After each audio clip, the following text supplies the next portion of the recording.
He's still doing it and receiving. It was Alamade Zacchaeus. Come down. 4 catches, 103 yards.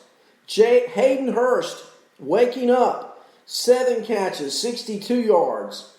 And Julio, don't forget Julio, 5 for 54. The Seahawks. Did you watch the Seahawks-Bills game? Was really interesting yesterday to me. Josh Allen looks like he's turned it back around. The Bills jump out to this big lead, and they win 44-34. Allen throws for 415 yards. And here's the concern with the 6-2 Seahawks. They can score on anybody. But anybody can also score on them in massive amounts.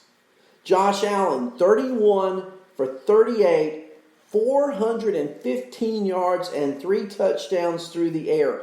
The Bills' rushing game, non-existent, didn't have to be. When you throw for over 400 yards, you don't have to run the ball much, do you? 19 rushes for 34 yards yesterday, but 2 rushing touchdowns. Zach Moss, 9 for 18 with a touch. Josh Allen, 7 for 14 with a touch. And then receiving, Stephon Diggs caught 9 balls for 118 yards. John Brown caught 8 for 99. Gabriel Davis caught 4 for 70. What an afternoon for the Bills and their passing attack. Josh Allen had not been performing up to this level. Yesterday was a huge game. And look, if you're a Bills fan, you know who's on the calendar next week. It's Dolphin time. What a big game that is. The Bills at 7-2, 2 losses, and the Dolphins with 3 losses. That ought to be a primetime game next week. Can't wait to lay my eyes on that one. For Seattle, Russell Wilson was Russell Wilson. But then again, he wasn't. He had 2 interceptions yesterday. He had 2 fumbles lost. Certainly in fantasy, that takes away points. He did throw 28 for 41 for 390 yards and 2 touchdowns. DK Metcalf, 7 catches for 108. David Moore, 4 catches for 71. Tyler Lockett, asleep at the switch. Only 4 catches, only 40 yards. Tyler Lockett 2 weeks ago had this incredible all-time game where he scored like 50 fantasy points. And the past 2 weeks, he has been more than just human. He didn't perform at all up to those levels. Good morning, Amy. How are you? It's good to see you with us this morning. And if you have any questions, comments, put them down. I'll try to address them. We can talk fantasy teams. We'll do that tomorrow as well. I'll be back on tomorrow around 10 o'clock, guys, just so you know. We can talk fantasy. We can answer questions. Wait a minute. I am not on tomorrow at 10 o'clock. I will have to make a change. I have business to do. I have a closing tomorrow at 10 o'clock. So I'll be back with you on Thursday. I'm sorry to say I'd be here and that I can't be. I'm just looking at my schedule. I have a closing at 10 tomorrow morning. So I will not be here tomorrow. I will be back on Thursday. We'll talk then more about your fantasy lineups for week 10. And I'll answer any and all questions that you have. All right, let's talk about some more games from yesterday. The Lions and the Vikings, both teams are now 3-5. But the deal with that game yesterday, let's start and let's end with Dalvin Cook. 22 rushes, 206 yards on the ground, 9.4 yards per carry, 2 touchdowns. Look, Alexander Madison, his backup, comes in, rushes 12 times for 69 yards himself. He averaged 5.8. And you could get 6.9 points, fantasy points, out of his backup yesterday. And Kirk Cousins, former Redskin great, 13 for 20, 65%, 220 yards, and 3 touchdown passes. That's right. 3 touchdown passes, 2 to Irv Smith. Irv Smith, the tight end, caught 2 balls yesterday for 10 yards, but both were touchdown catches.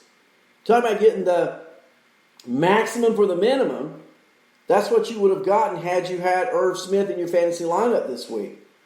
And then Amir Abdullah caught the other touchdown. He only had one catch, but it also was for a touchdown. What about the Lions? What are they doing with their fantasy players? You know, Detroit, Stafford went 23 for 32, 211, and one touchdown, 2 interceptions. He was replaced late by Chase Daniel. DeAndre Swift, nothing phenomenal there. 13 carries, only 64 yards. DeAndre Swift has got to get more touches than 13 touches a game. The average is 4.9 a game, but we're only touching the ball 13 times. You're not going to become the player in reality or in fantasy that you should be. Speaking of another running back who underperformed yesterday, did you watch the Bears and the Titans? In my fantasy league, I was really afraid. I had some duds this week. I listened to John Hanson, I don't mind saying who it was, last Thursday morning, and he was talking about the Thursday night special was JaMychal Hasty. Pick him up. I picked him up. He stunk. Okay? So no more listening to John Hanson about who to start. That did it for me. Okay? I don't need to be burned but once. So I started JaMychal Hasty. I got all of 3 points from him. My opponent yesterday has the stud running back for the Tennessee Titans, Derrick Henry. I know I'm going to get slaughtered, but Henry has an off day. 21 carries and only 68 yards, no touchdowns. So the JaMychal Hasty start did not hurt me as bad when I compare him to what my competitor had yesterday. Not a good day for Derrick Henry. Not a good day, really, for anyone in fantasy. Ryan Tannehill only passed for 158 yards and 2 touchdowns. Nick Foles, sometimes you can take a quarterback in a losing situation, and in a fantasy setup, he becomes gold. Look at Foles yesterday. 36 completions on 52 attempts, 335 yards, and 2 touchdowns with no interceptions. So if you had to pick a fantasy player of the day in that game, it has to be Nick Foles. Now the Titans improved to 6-2. Their 24-17 win drops the Bears to 5-4. The Giants and the Washington football team, I'm not going to spend a lot of time on this one, but the Giants, the only team Daniel Jones can beat is Washington. The Giants win. They go to 2-7. The Washington football team goes to 2-6. I love when I look at football team, but I'll tell you what's impressive here. Alex Smith, he did throw 3 interceptions, but he went 24 for 32 with 325 yards and a touchdown. He came in relief of Kyle Allen, who injured his ankle yesterday. Rushing the ball, not a good day for Antonio Gibson, only 6 carries for 20 yards. The 2 wide receivers for Washington both caught over 100 yards. Terry McLaurin, 7 for 115 and a touchdown. Cam Sims, 3 for 110 yesterday. For the Giants, it was, Daniel Jones, 23 of 34, 212 yards and a touchdown. Not anything really spectacular there. Wayne Gallman rushed 14 times for 68 yards and a touchdown. Alfred Morris, 9 for 67. Neither one's rocking it. And receiving-wise, Evan Ingram, 5 for 48 with a touchdown. Again, the Giants win over the Washington team, 23-20. I don't know if you watched the Texans and the Jags yesterday. The highlight there would be Will Fuller and his 77-yard touchdown catch. The Titans beat the Jags 27-25. The Titans are 2-6. The Jags are 1-7. The Chiefs and Panthers had a humdinger yesterday in Kansas City. Look, they lost McCaffrey. The Panthers lost McCaffrey again. So if you're a McCaffrey owner, this may just be one of those lost seasons. If you're not in a dynasty league, you might even could trade him. He hurt his shoulder again yesterday. Now, before getting hurt, he had a good game. But he's hurt again. I don't know exactly how long he's going to be out. Teddy Bridgewater goes 36 for 49, 310 yards, and 2 touchdown passes. McCaffrey rushed 18 times for 69 yards and a touchdown. He caught 10 balls for 82 yards and a touchdown. He was very McCaffrey-like until he injured his shoulder. Curtis Samuel's second game in a row where he went off 9 for 105 and a touchdown. For the Chiefs, you start and you finish with their quarterback, Patrick Mahomes. I mean, that's just Mahomes throwing the ball like crazy. And as much as I'm going to compliment Mahomes, I'm going to tell you a concern I've got with their running game. Mahomes 30 for 45, 372 yards, and 4 touchdowns. No interceptions. But running the ball was not a good thing. If you're a Clyde Edwards-Helaire owner, you might want to look to trading him. He rushed 5 times for 14 yards. Only a 2.8 per carry. The Chiefs as a team only ran the ball 12 times for 30 yards all day yesterday. But receiving's another story. Tyreek Hill and Travis Kelce are 2 fantasy studs. Kelce caught 10 balls for 159. Meanwhile, Tyreek Hill caught 9 for 113. They're your 2 receivers to go along with Mahomes. If you're a Hill owner who also had 2 touchdowns, or a Kelce owner, consider yourself very fortunate as we rock along. Thursday night, we already talked about. The 49ers lost to the Packers. Aaron Rodgers is a great play. And until the 49ers get some things straightened out, they fell to 4-5. I don't want any part of their backfield.